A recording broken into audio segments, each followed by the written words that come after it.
Vamos começar agora a segunda parte da aula sobre tecido ósseo, onde falaremos sobre a classificação do tecido ósseo, sobre as células presentes no tecido ósseo, a histofisiologia e como se dá o processo de regeneração do tecido ósseo. Classificação do tecido ósseo. O tecido ósseo ele pode ser classificado como sendo primário ou secundário. Também podemos usar a denominação de imaturo ou maduro. Vamos começar pelo tecido ósseo secundário. Falaremos sobre a sua estrutura histológica. Então, basicamente, a classificação do tecido ósseo é em função da organização da matriz extracelular. Caso a matriz extracelular apresente uma organização definida, esse tecido ósseo é classificado como sendo secundário. Caso ainda não apresente uma organização definida, ele é classificado como sendo primário. A principal característica do tecido ósseo secundário é a formação dos ósteons ou sistemas de Havers.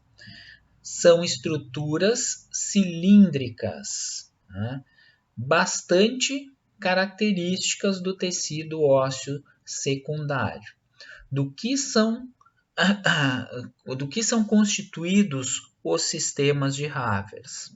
Os sistemas de Havers são constituídos de lamelas concêntricas de matriz óssea que se apresentam circundando um canal central, chamado esse canal de Havers, que contém o suprimento vascular e nervoso do sistema de Havers ou ósteon.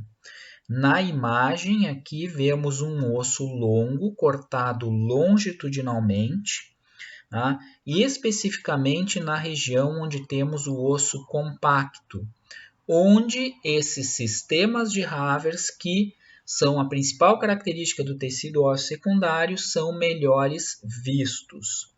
Então, temos os vasos sanguíneos presentes no sentido longitudinal do osso, e estes vasos sanguíneos eles estão presentes no interior da matriz em um canal chamado canal de Havers. O que vai acontecer é que as fibras colágenas que formam a matriz óssea, elas vão se organizar concentricamente ao redor deste canal. Estas lamelas concêntricas de fibras colágenas, formadoras dos sistemas de Havers, são vistas desta forma. Então, um sistema de Havers é formado por um canal central, onde temos vasos sanguíneos e nervos, e várias lamelas de fibras colágenas concêntricas ao redor deste canal. Os canalículos que contêm os prolongamentos dos osteócitos estão dispostos em um padrão radial em relação ao canal. Então, esses pontinhos que vocês visualizam por entre as lamelas significam as lacunas ocupadas pelos osteócitos. E fazendo a comunicação desses osteócitos, temos os canalículos. O sistema de canalículos que desemboca no canal ostional também servem para a passagem de substâncias entre os osteócitos e os vasos sanguíneos. Então, esses osteócitos que estão mais próximos ao canal, através dos seus canalículos, recebem nutrientes e oxigênio vindos deste vaso sanguíneo, e através da intercomunicação entre esses canalículos dos osteócitos que estão nas lamelas mais externas, se dá a passagem de substâncias. Entre os ósteons estão resquícios de lamelas concêntricas prévias, chamadas de lamelas intersticiais, aqui presentes. Então, como o tecido ósseo está sob constante processo de remodelação, muitas vezes vocês têm restos de antigos sistemas de Havers que formam justamente essas lamelas intersticiais. O eixo longitudinal de um ósseo geralmente é paralelo ao eixo longitudinal do osso.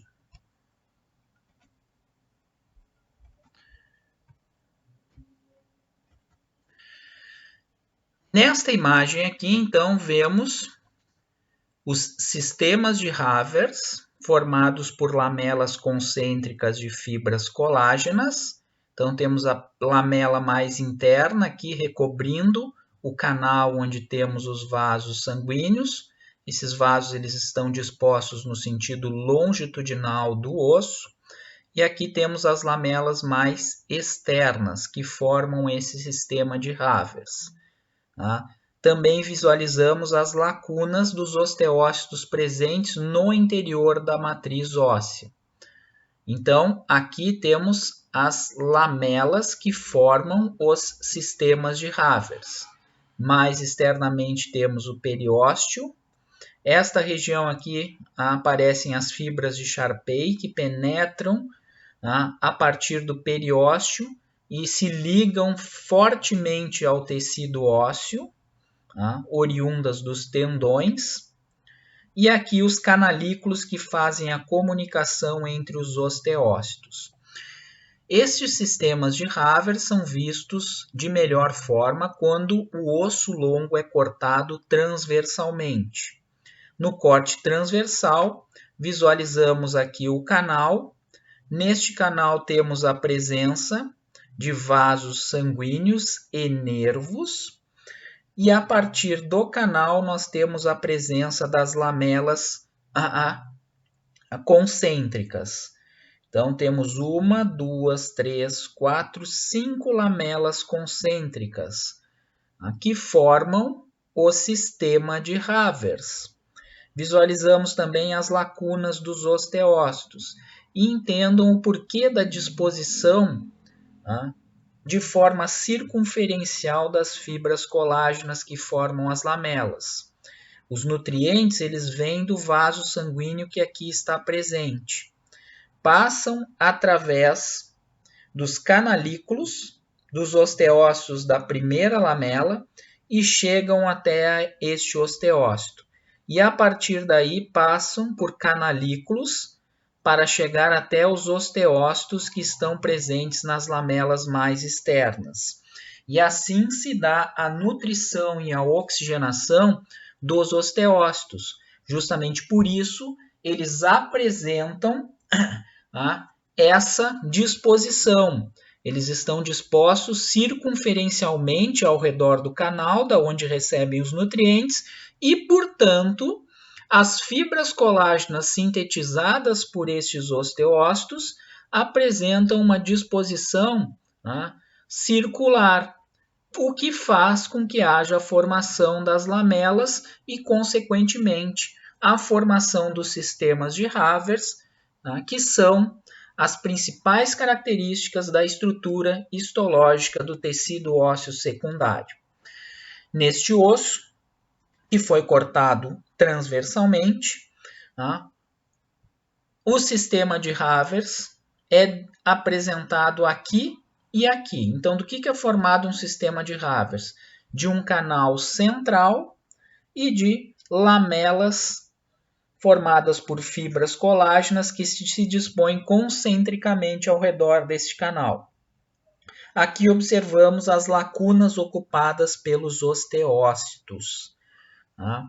O que acontece nessa lâmina histológica? Essa lâmina histológica é de um osso cortado transversalmente, no caso, um osso longo, região da diáfise, só que esse osso ele foi apenas desgastado, ele foi só cortado e fazemos a sua visualização direto no microscópio. Só visualizamos aí componentes inorgânicos da matriz óssea. Porém, conseguimos mesmo assim visualizar a estrutura do tecido ósseo secundário, pois neste canal tínhamos vasos e nervos e nessas lacunas tínhamos osteócitos. Notem que esses risquinhos que vocês veem dispostos longitudinalmente se referem aos canalículos por onde estão os prolongamentos dos osteócitos e através dos quais se dá a troca de substâncias entre esses osteócitos, provenientes do vaso sanguíneo. As fibras de colágeno nas lamelas concêntricas em um ósteum são depositadas em paralelo entre si, em uma determinada lamela qualquer, porém em direções diferentes nas lamelas adjacentes. Este arranjo confere à superfície de corte do osso lamelar a aparência de uma madeira compensada. Então, é uma característica do tecido ósseo secundário. O osso lamelar é encontrado também em locais diferentes de um ósseo, para formar as lamelas circunferenciais. Seguem todas as circunferências interna e externa da diáfise de um osso longo. Então, externamente, aqui, as lamelas, elas têm um arranjo, circunferencial. Então, elas estão circunferencialmente acompanhando todo o periósteo. Da mesma forma, isso acontece no endósteo. Então, temos o sistema de lamelas circunferenciais externas, próximas ao periósteo, e o sistema de lamelas circunferenciais internas, próximas ao endósteo. Temos também, no tecido ósseo secundário, a presença dos canais perfurantes ou canais de Volkmann, que são canais presentes no osso lamelar, através dos quais os vasos sanguíneos e nervos fazem o trajeto a partir das superfícies periosteais e endosteais até atingir o canal ostional e conectam também os canais ostionais entre si. Então, aqui temos a presença de vasos sanguíneos no periósteo que penetram para o interior da matriz óssea, comunicando vasos do periósteo com vasos sanguíneos do canal de Havers, e esses canais também fazem a comunicação dos vasos sanguíneos que estão nos canais de Havers entre si, e também a comunicação desses mesmos vasos sanguíneos com vasos sanguíneos presentes vindos do endósteo, mais especificamente da medula óssea vermelha. Então, nos canais de Volkmann também temos a presença de vasos sanguíneos. Então, nos cortes histológicos da diáfise dos ossos longos, no caso cortes transversais, temos a presença transversalmente dos canais de Havers e longitudinalmente dos canais de Volkmann. Então, aqui no osso cortado transversalmente, esse osso desgastado, a presença do canal de Havers, ao redor as lamelas concêntricas, formando os sistemas de Havers, as lacunas dos osteócitos, as lamelas intersticiais, que são restos de antigos sistemas de Havers, onde não há uma organização definida, e os canais de Volkmann vão se apresentar também. Neste osso, que agora foi desmineralizado, encontramos aqui as fibras colágenas num menor aumento, corte transversal, os canais de Havers e os sistemas de Havers. Então, notem, aqui temos um sistema de Havers. Esses sistemas de Havers, eles são vistos de uma melhor forma nos ossos desgastados. Como há uma grande quantidade de matriz extracelular calcificada já neste osso, que já é de um indivíduo adulto, o que vai acontecer é que precisa haver uma desmineralização muito grande desse osso para se obter a lâmina histológica. Então, essa desmineralização, ela praticamente ela vai fazer com que haja perda de todas as células presentes no tecido ósseo. Então, vocês visualizam aqui apenas as lacunas dos osteócitos. Temos que usar substâncias ácidas por muito tempo neste osso já de um indivíduo adulto. O tecido ósseo secundário ele vai ser encontrado em indivíduos adultos após o crescimento. Aqui num osso que foi desgastado, a diáfise de um osso longo, fêmur. Então temos os sistemas de Havers, os sistemas intersticiais, o canal de Havers e as lacunas dos osteócitos com os canalículos visíveis. Em um menor aumento, um osso, diáfise de um osso longo cortado de um indivíduo adulto, onde temos esses pequenos pontinhos, onde temos os canais de Havers, ao redor as lacunas dos osteócitos, como esses pontos menores, delimitando aqui um sistema de Havers. Os canais de Volkmann eles são vistos cortados longitudinalmente. Notem que, como é o osso de um indivíduo adulto, a medula já está tomada por células adiposas uniloculares, já temos uma medula amarela. Esta região aqui temos o periósteo e o sistema circunferencial externo. E aqui o sistema circunferencial interno. Então, essa seria a estrutura histológica do tecido ósseo secundário. Qual a estrutura histológica? Mais uma vez, quando o osso é cortado transversalmente, um osso compacto, onde fica melhor de se visualizar esta estrutura histológica. Temos os canais de Havers, com as lamelas concêntricas ao redor, formando os sistemas de Havers, que são a principal característica histológica do tecido ósseo secundário. As lacunas dos osteócitos elas são vistas, delimitando as lamelas concêntricas, comunicando os canais de Havers entre si.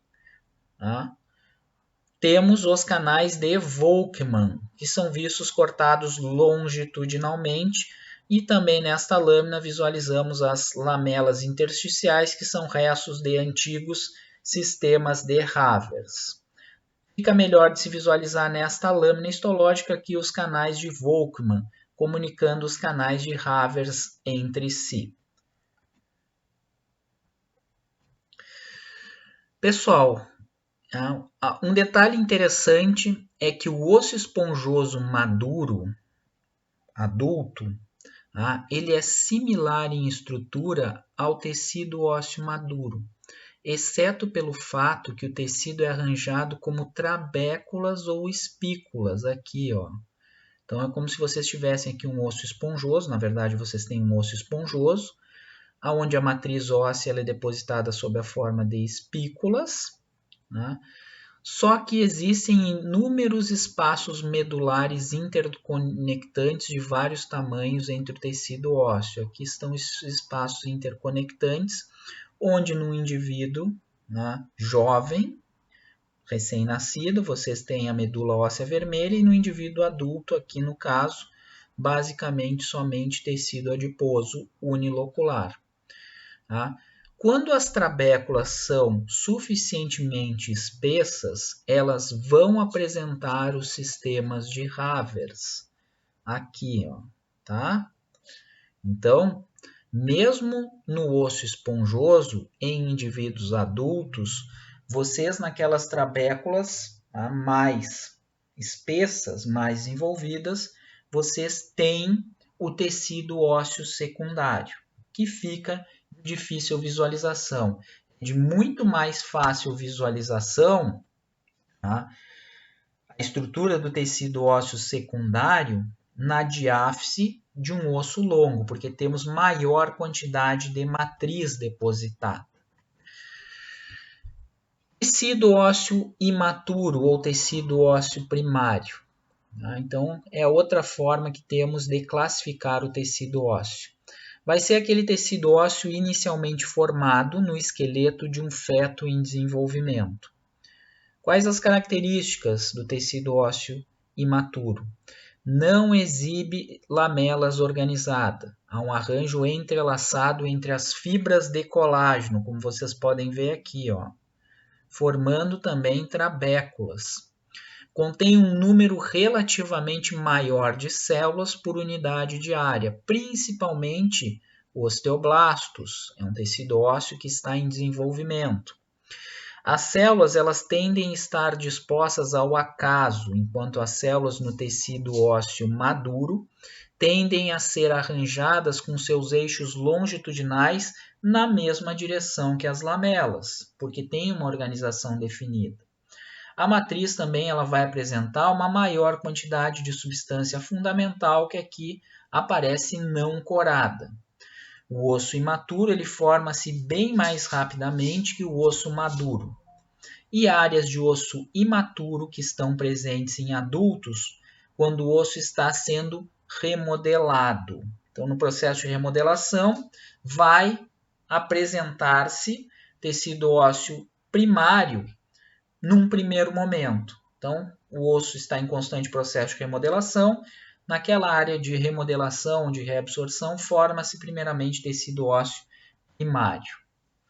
Células do tecido ósseo. Primeiro tipo celular, células osteoprogenitoras. Estas células osteoprogenitoras elas são derivadas de células tronco mesenquimais, oriundas da medula óssea.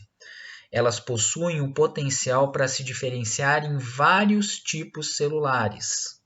São receptivas a estímulos moleculares, os quais os transformam em células formadoras de ossos, chamados de osteoblastos. São dois os fatores que fazem com que haja essa diferenciação. O fator de transcrição alfa-1 de ligação central, que leva à imediata expressão de genes característicos do fenótipo do osteoblasto, e a proteína osteogênica, que induz formação de células mesenquimais em osteoblastos. Então, essas duas substâncias estimulam o processo de diferenciação de células osteoprogenitoras em osteoblastos e, portanto, formação de tecido ósseo. Estas células são encontradas nas superfícies externa e interna do osso, basicamente no periósteo e no endósteo, e também na vasculatura que supre os ossos. Elas são encontradas também ao redor dos canais de Havers. São chamadas de células periosteais na camada mais interna do periósteo e células endosteais, especificamente no endósteo. Reveste as cavidades medulares e também os canais de Havers e os canais perfurantes ou canais de Volkmann. Então, elas estão presentes sempre próximas a vasos sanguíneos, nos canais presentes no interior da matriz óssea. Nos ossos em crescimento aparecem como células achatadas ou pavimentosas, muito parecidas com fibroblastos, com núcleos ovoides ou alongados, citoplasma ligeiramente basófilo, então aqui, a microscópio eletrônico, pouca quantidade de retículo endoplasmático rugoso, alguns ribossomos livres e pequeno aparelho de Golgi, assim como pequena quantidade de organelas. São células de difícil identificação lá no periósteo. Então, aqui provavelmente seja uma célula osteoprogenitora. O periósteo estaria aqui, foi utilizado um tricrômico para a coloração da matriz óssea, no caso, como ela é formada por fibras colágenas, a matriz óssea aparece colada aqui em azul pelo tricrômico. Então, aqui estão as células osteoprogenitoras na camada mais interna do periósteo, aqui estaria a camada mais externa do periósteo. Da mesma forma, periósteo aqui mais externo, mais fibroso, e um periósteo mais interno, mais celular. Justamente nesse periósteo mais celular, aqui temos a presença das células osteoprogenitoras, que se diferenciam em osteoblastos. Aqui tem outra célula osteoprogenitora, essa aqui está melhor de se ver. Aqui tem outra, aqui provavelmente outra. Então, os osteoblastos iniciam um processo de síntese de matriz óssea, e desta forma, os ossos longos crescem em espessura. Então, os ossos longos eles crescem em espessura justamente por diferenciação de células a partir do periósteo. E essas células osteoprogenitoras são de difícil caracterização. As células osteoprogenitoras vão formar osteoblastos, tá, que são células secretoras com capacidade de se dividir após formadas. São responsáveis pela produção de colágeno 1, que forma 90% das proteínas presentes no tecido ósseo, e também forma outras proteínas que compõem a matriz óssea e que constituem também o osso desmineralizado inicial. A matriz óssea recém-sintetizada, ainda não mineralizada, é chamada de osteoide. Eu quero que vocês entendam que, primeiramente, o osteoblasto inicia o processo de formação da matriz óssea e essa matriz inicial ela não é mineralizada ainda. O processo de mineralização vai acontecer um pouquinho depois, tá? Por um processo biológico bastante interessante. As proteínas produzidas pelos osteoblastos, quem são? Proteínas de ligação com cálcio, como a osteocalcina e a osteonectina, glicoproteínas multiadesivas, como as cialoproteínas 1, 2, osteopontina, trombospondina, proteoglicanas e fosfatase alcalina. Essa fosfatase alcalina ela é muito importante no processo de mineralização da matriz óssea. E as outras proteínas formam a substância fundamental da matriz óssea. Os níveis circulantes da fosfatase alcalina e também da osteocalcina são empregados clinicamente como marcadores da atividade osteoblástica, porque são produzidos em grande quantidade pelo osteoblasto. Também o osteoblasto vai ser responsável pela calcificação da matriz óssea, que é iniciada através da secreção para dentro da matriz de pequenas vesículas ricas em fosfatase alcalina, e são ativamente segregadas apenas durante o período em que a célula produz matriz óssea. Então, nesta imagem, vemos a matriz sendo produzida. As fibras colágenas calcificadas aparecem bem coradas pela eosina e os osteoblastos eles se apresentam com essa forma cúbica quando ativos. Tá? A matriz recém-sintetizada ela apresenta uma coloração mais clara, aqui presente, próxima aos osteoblastos, e essa matriz ela é chamada de osteoide. Notem, aqui ela ainda não está calcificada, e a fosfatase alcalina vai participar desse processo de calcificação. A lâmina histológica de um osso cortado longitudinalmente, onde aparece mais externamente o periósteo, formado por fibras colágenas. Neste periósteo temos células osteoprogenitoras, que não são visualizadas nesse aumento. Essas células osteoprogenitoras dão origem a osteoblastos, e esses osteoblastos iniciam o processo de formação da matriz óssea, que aparece aqui corado pela eosina.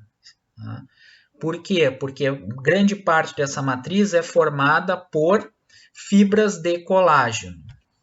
Os osteoblastos vão aparecer também já aqui no interior do osso, nesses locais onde nós temos um chamado tecido conjuntivo osteogênico. Quando os ossos eles estão em desenvolvimento, vasos sanguíneos crescem a partir do periósteo para o interior do osso e trazem consigo células osteoprogenitoras.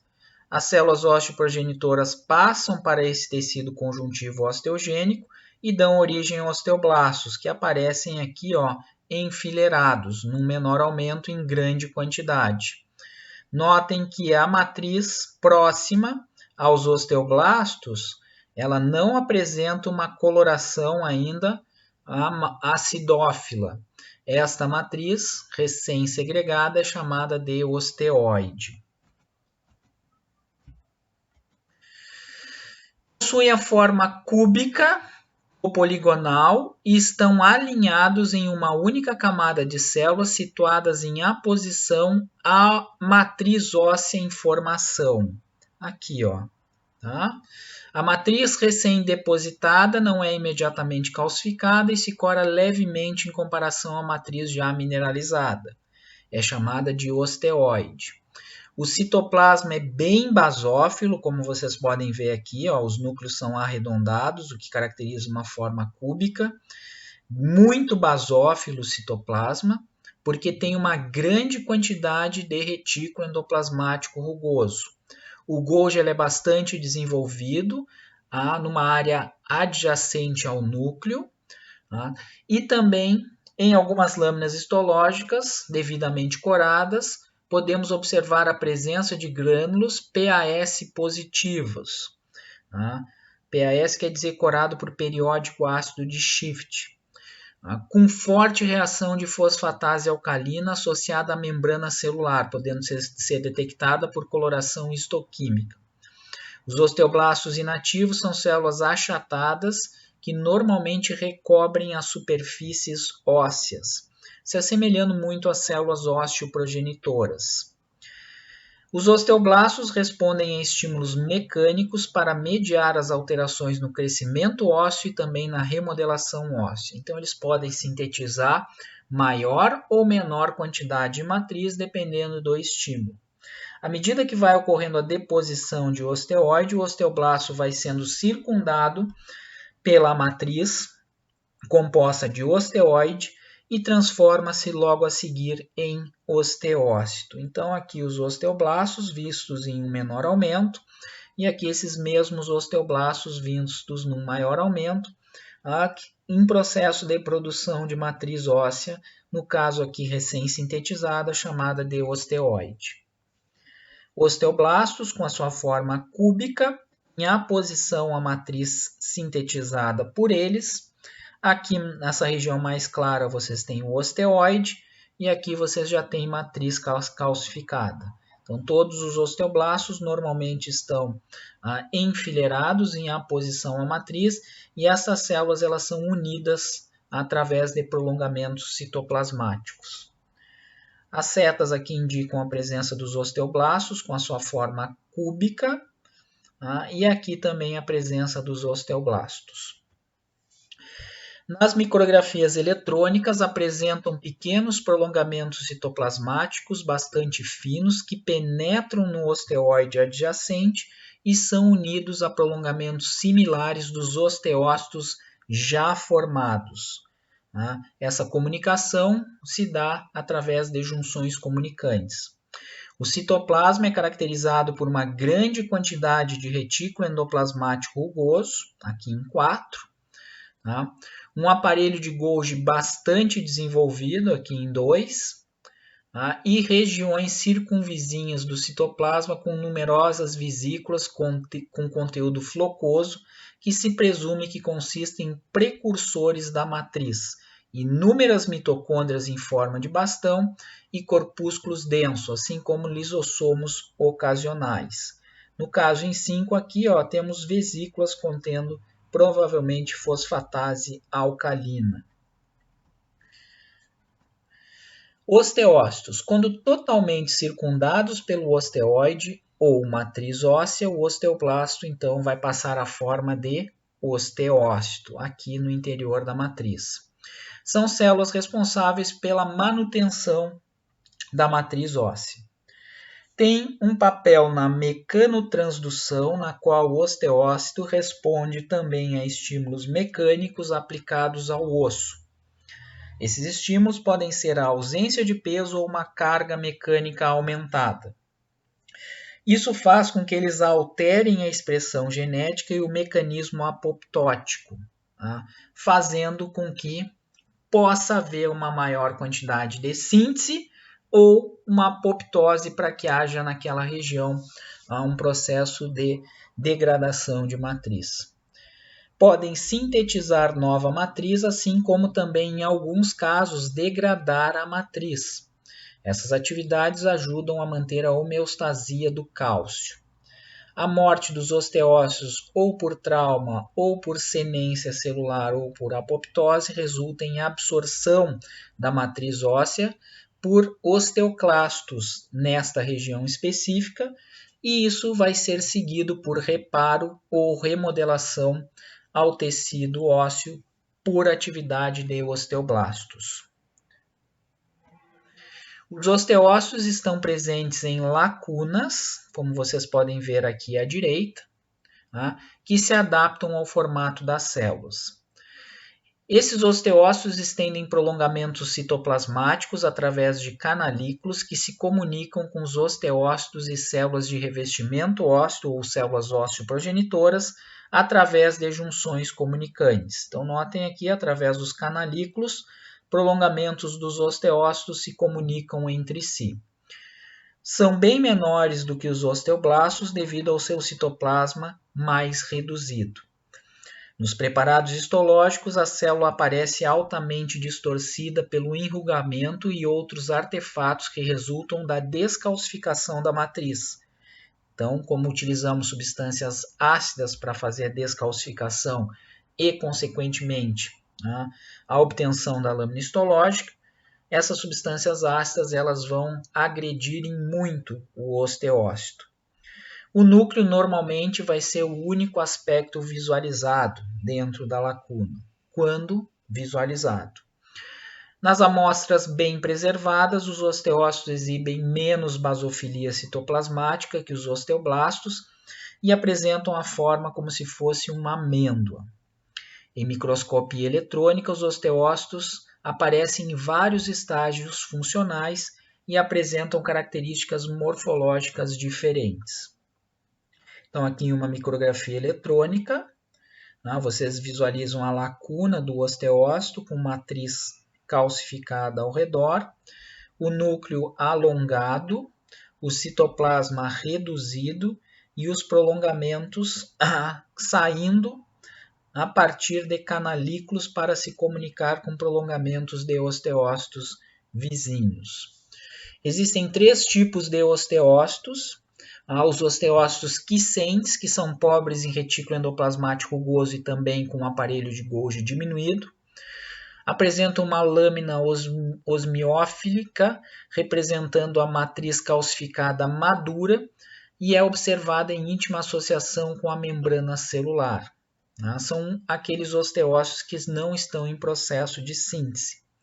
Os osteócitos formadores, que apresentam um retículo endoplasmático rugoso bastante desenvolvido, assim como também o Golgi, mostram evidências de deposição de matriz e exibem características similares aos osteoblastos. Existem evidências de osteoide no espaço pericelular da lacuna, então há formação de matriz óssea. E alguns osteócitos podem estar ligados ao processo de reabsorção, são chamados osteócitos de reabsorção. Apresentam grande quantidade de retículo endoplasmático rugoso e aparelho de Golgi bastante desenvolvido e com lisossomos evidentes. Essa função ainda não está bem definida. No espaço pericelular, não há presença de fibrilas de colágeno, e esse espaço contém material flocoso, sugestivo de um produto de clivagem. Acontece uma degradação enzimática do colágeno por metaloproteínas da matriz segregadas por esse osteócito. Esse osteócito ele auxilia a manter os níveis de cálcio sanguíneo. Então, quando há o processo de degradação óssea, a matriz ela é decomposta e o cálcio ele vai para o sangue. Então, nessas imagens aqui, temos a presença de um osteócito formador com maior quantidade de citoplasma e aqui os prolongamentos de um osteócito através do canalículo e aqui pode ser que seja um osteócito de reabsorção porque há uma degradação da matriz ao redor da lacuna na micrografia eletrônica como sendo esses pontinhos mais escuros. Células de revestimento ósseo. Elas aparecem nos locais onde a remodelação não está acontecendo. A superfície óssea é coberta, então, por uma camada de células achatadas com citoplasma bastante reduzido e pobres em organelas na região perinuclear. Sobre as superfícies externas ósseas, temos as células periosteais e sobre as superfícies ósseas internas, as células endosteais. Elas fazem contato entre si através de prolongamentos citoplasmáticos. Representa uma população de células que derivam de osteoblastos e funcionam na manutenção e no suporte nutricional dos osteócitos, também regulando o movimento de cálcio e fosfato para dentro e para fora do osso, tá? Pois os prolongamentos se estendem diretamente para a matriz. Então, basicamente, no periósteo dos ossos que estão em desenvolvimento, que estão em crescimento ou estão em processo de reparação, vocês vão ter sempre células osteoprogenitoras. Já naqueles ossos já desenvolvidos, no periósteo e no endósteo vão aparecer as células de revestimento ósseo. E finalmente os osteoclastos.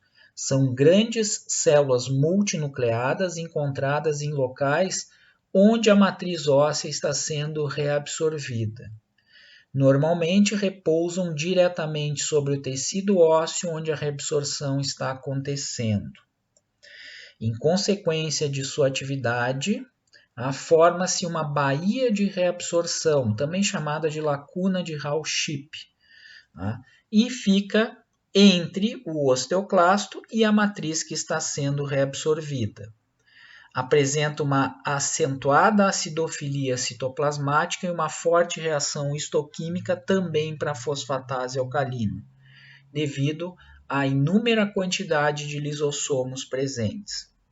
A fosfatase ácida tártaro resistente é utilizada clinicamente como marcador da atividade osteoclástica. São células gigantes, multinucleadas, podendo apresentar até 40 núcleos, com citoplasma apresentando uma forte acidofilia pela grande quantidade de lisossomos. Entre o osteoclasto e a matriz a ser degradada, encontra-se uma área chamada de baía de reabsorção, para onde o conteúdo dos lisossomos vai ser liberado para fazer a degradação da parte orgânica da matriz. Então, é uma célula de fácil identificação.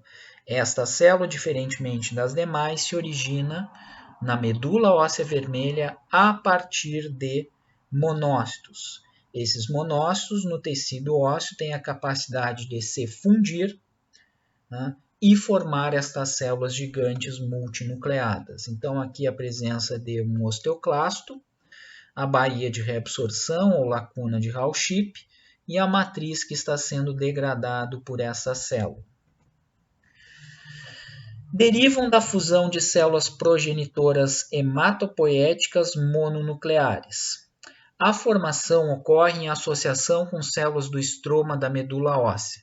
Essas células produzem citocinas essenciais para a diferenciação de osteoclastos e macrófagos a partir de células CFUGM. São células comprometidas em se transformar em osteoclastos e expressam dois fatores de transcrição importantes, CFOS e NFK-beta.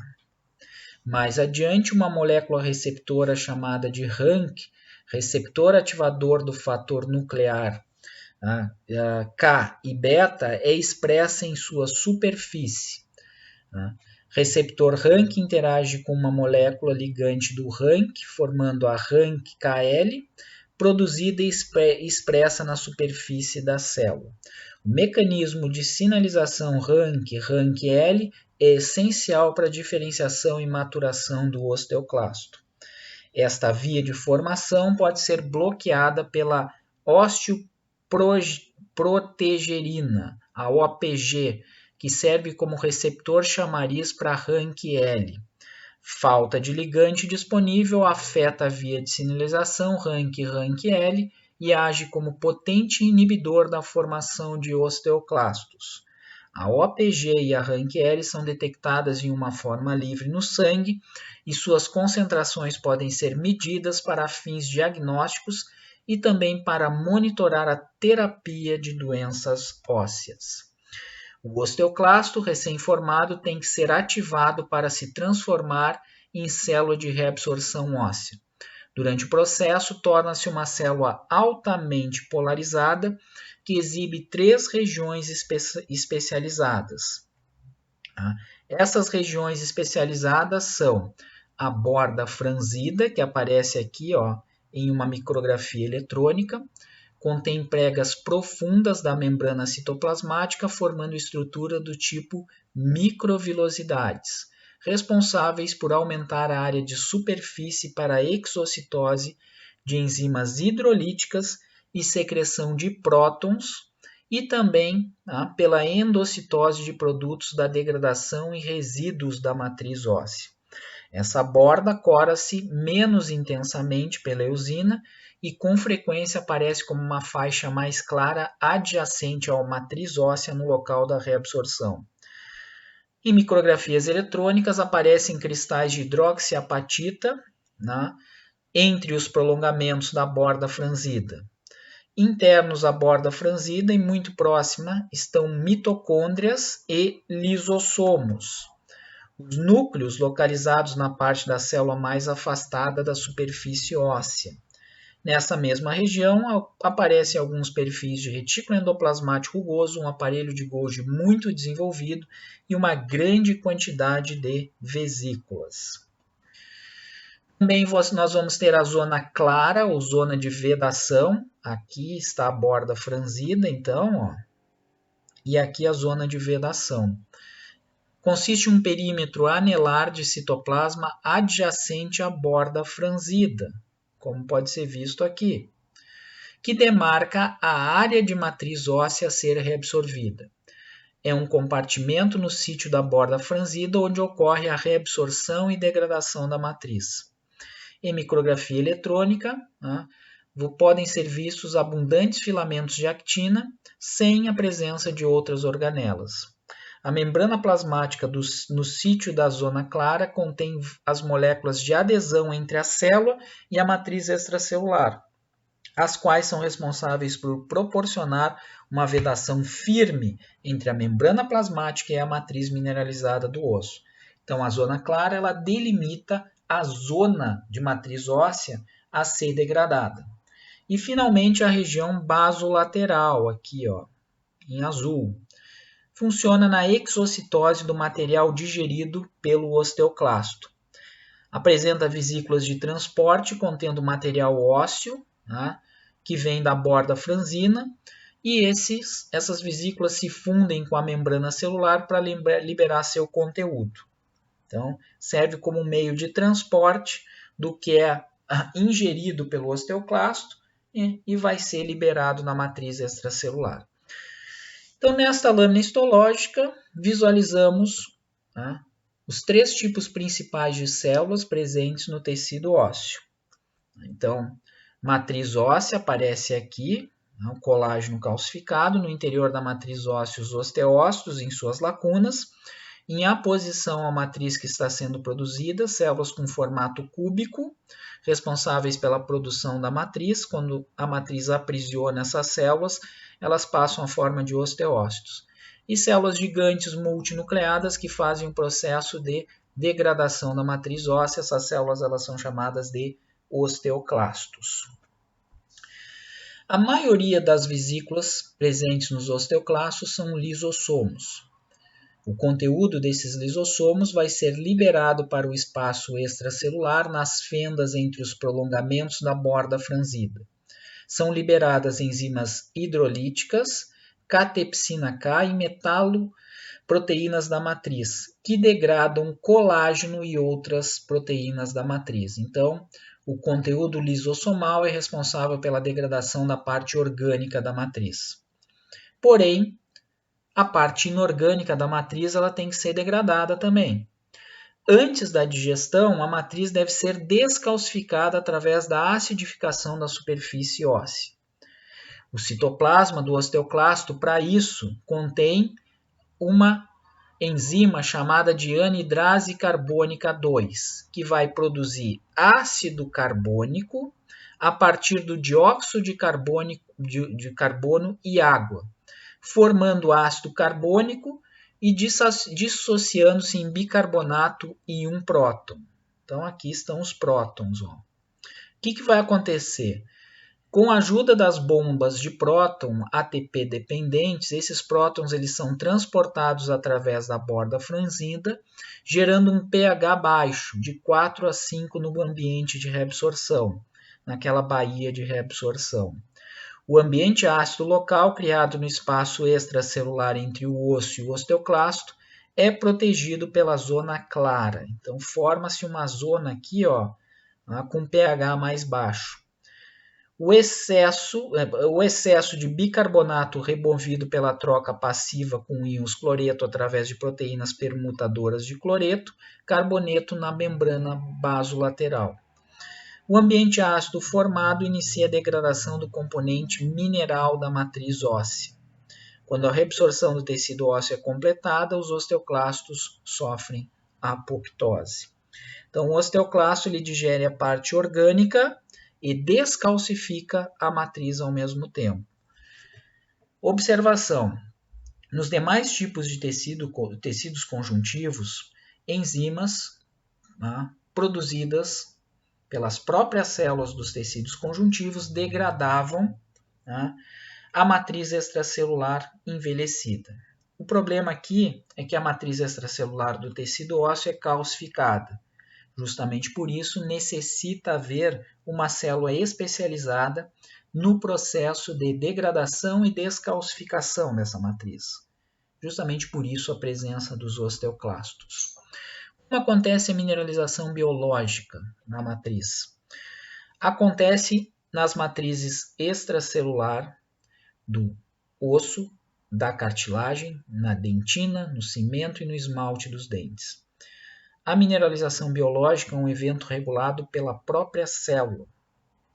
Nos locais onde a mineralização é iniciada, a concentração local de íons cálcio e fosfato na matriz deve superar o limiar normal. Quais são os eventos responsáveis pela mineralização? Primeiro, vai existir uma ligação do cálcio por osteoclacina e cialoproteínas, o que faz com que se crie uma alta concentração deste íon no local. A alta concentração do íon estimula osteoblastos a liberar a fosfatase alcalina, o que vai aumentar ainda mais a concentração de fosfato, o que aumenta a quantidade do íon cálcio. A liberação de vesículas da matriz pelos osteoblastos, contendo fosfatase alcalina, clivam os íons fosfato de outras moléculas da matriz. Posteriormente, as vesículas da matriz que acumulam o íon cálcio e clivam fosfato fazem com que o ponto isoelétrico local aumente, resultando em cristalização do fosfato de cálcio nas vesículas da matriz circunvizinha. Finalmente, os cristais de fosfato de cálcio iniciam a mineralização da matriz através da formação e deposição de cristais de hidroxiapatita, que circunda os osteoblastos. E assim acontece o processo de mineralização biológica da matriz. Vamos falar agora sobre a histofisiologia do osso. Como se dá a manutenção dos níveis normais de cálcio no sangue? Sabendo que isso é primordial para a saúde e para a vida, pois o cálcio ele é de fundamental importância para vários processos biológicos, como, por exemplo, funcionamento das ligações entre as células epiteliais, contração muscular, comunicação entre neurônios. O cálcio ele pode ser liberado da matriz óssea para o sangue quando seus níveis circulantes estiverem abaixo do ponto crítico, e o excesso de cálcio no sangue é depositado no osso. O paratormônio, produzido pelas paratireoides, ele é responsável por normalizar os níveis sanguíneos baixos de cálcio, promovendo a reabsorção óssea e possuindo efeito estimulante da ação osteoclástica. Já a calcitonina Ela atua normalizando os níveis sanguíneos elevados de cálcio, promovendo uma inibição da atividade osteoclástica e um estímulo da atividade osteoblástica. A catepsina K, anidrase carbônica 2 e proteínas codificadoras da bomba de próton fazem com que haja um processo chamado de osteopetrose na sua deficiência, que é caracterizada pela densidade óssea aumentada e função defeituosa do osteoclasto. Os osteoclastos não funcionam adequadamente, tornando os ossos frágeis e quebradiços. Lembrando que a anidrase carbônica 2 ela é uma enzima encontrada no interior dos osteoclastos. A catepsina também faz com que os osteoclastos funcionem de uma forma normal e essas proteínas codificadoras das bombas de prótons muitas vezes impedem a saída dos prótons por parte dos osteoclastos, fazendo com que não haja um processo de reabsorção óssea. Então, são alguns hormônios e algumas moléculas que fazem com que hajam defeitos na produção da matriz óssea. Na fisiologia, vocês vão estudar isso com maiores detalhes, a influência desses dois hormônios no metabolismo do cálcio. Regulação hormonal do crescimento ósseo.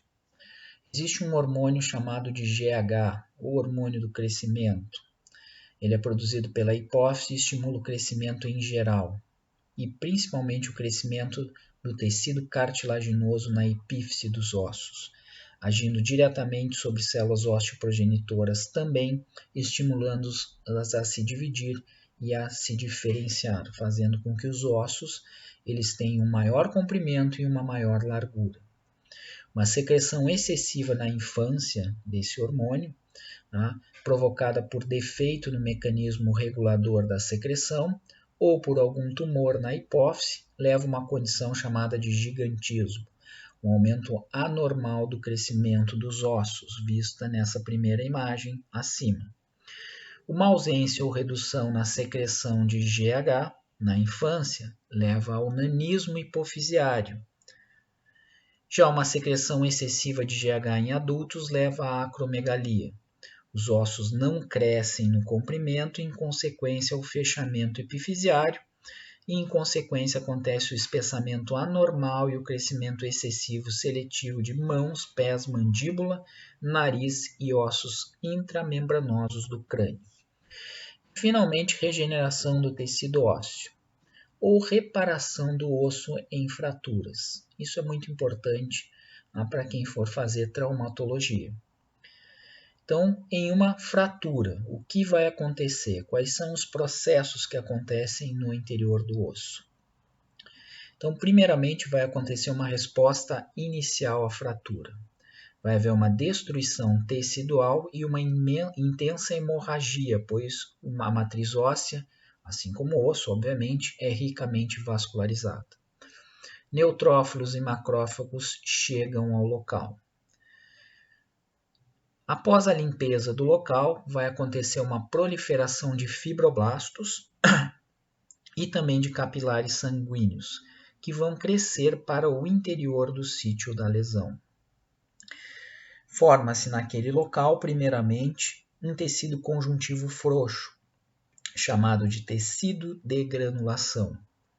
Esse tecido conjuntivo frouxo ele vai se tornando denso, com formação posterior de cartilagem no interior dele. O tecido conjuntivo denso e a cartilagem crescem cobrindo o osso no local da fratura, produzindo um calo. Esse calo ajuda a estabilizar e a unir o osso fraturado. As células osteoprogenitoras do periósteo vão começar a se dividir e se diferenciar em osteoblastos, que começam a depositar matriz óssea sobre o tecido cartilaginoso no local da fratura. A formação progride no sentido do local da fratura até que o novo osso forme uma bainha óssea sobre o calo formado anteriormente. chamado de calo fibrocartilaginoso. Os brotamentos osteogênicos invadem esse calo formado na sequência e começam a depositar matriz óssea dentro do calo, substituindo gradualmente o calo fibrocartilaginoso por um calo ósseo, formado aqui. A cartilagem no calo calcifica e é substituída por osso, finalmente. Também vai ocorrer diferenciação e proliferação endosteal nesse processo. Forma-se primeiramente o osso esponjoso, que gradualmente é substituído por osso maduro. O calo ósseo vai sendo removido por atividade osteoclástica e a remodelação gradual restaura a forma do osso. Em indivíduos saudáveis, o processo, dependendo do tipo de fratura, leva de 6 a 12 semanas. E assim acontece o processo de regeneração do tecido ósseo e, consequentemente, reparação das fraturas.